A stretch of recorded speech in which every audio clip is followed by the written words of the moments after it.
In the heart of an enchanted forest, the ancient oak tree named Oakwood stood uniquely, speaking only when necessary.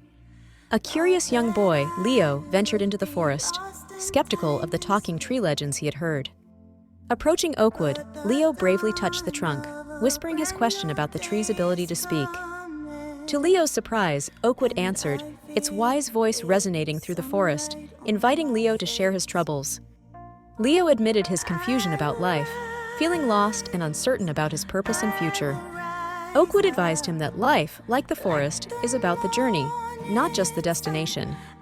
Encouraged by Oakwood's wisdom, Leo felt at peace, ready to embark on his life's journey with newfound confidence.